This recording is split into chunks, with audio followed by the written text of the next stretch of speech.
Yvan Mathieu, je suis un père mariste du Canada. Je suis mariste depuis 32 ans et prêtre depuis bientôt 25 ans.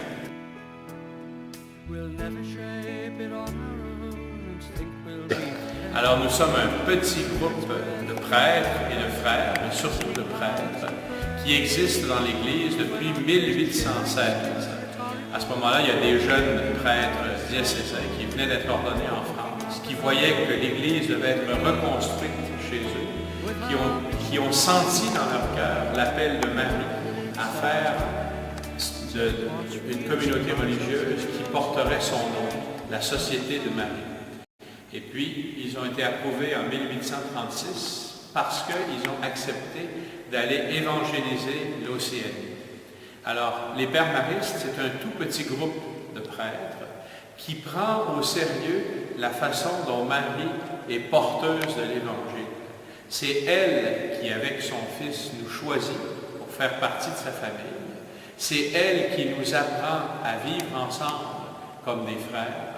C'est elle aussi qui nous enseigne comment présenter le Christ en ne blessant personne, en étant véritablement des instruments de la miséricorde, c'est-à-dire en étant sensible à ce qui fait vivre le cœur des gens. Et plus on est à l'écoute des autres, plus on va être capable d'abord d'écouter ce qu'ils ont à nous dire et en échange de leur dire ce qui nous fait vivre, c'est-à-dire le Fils de Marie, et de le donner avec la tendresse que Marie peut nous enseigner. C'est un peu étrange parce que des hommes, souvent, ça peut paraître plutôt la tendresse, ça ne fonctionne pas trop, mais on apprend de Marie à être doux et humble de cœur pour recevoir le Christ, mais aussi doux et humble de cœur pour le donner, pour le proposer sans l'imposer. Il me semble que c'est la meilleure façon de décrire les Pères Maristes. Ce n'est pas nécessairement ce que nous faisons. Il y a des Pères Maristes qui sont dans l'enseignement, d'autres qui font la prédication, d'autres qui sont missionnaires. Ça, c'est ce que nous faisons.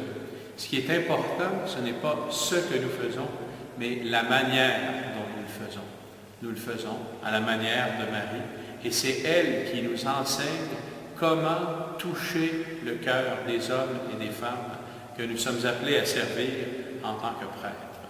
Alors, je pense qu'on y est. Ce qui est important d'abord, c'est qu'on n'est jamais seul, on le fait avec un cœur et une âme autour de Marie.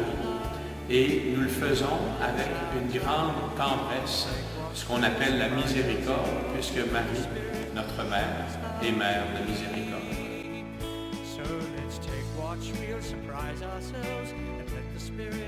Quelqu'un qui voudrait savoir, mais qu'est-ce que vous faites? Qui êtes-vous? Nous sommes simplement ceux que Marie a choisis pour faire son œuvre dans l'Église aujourd'hui.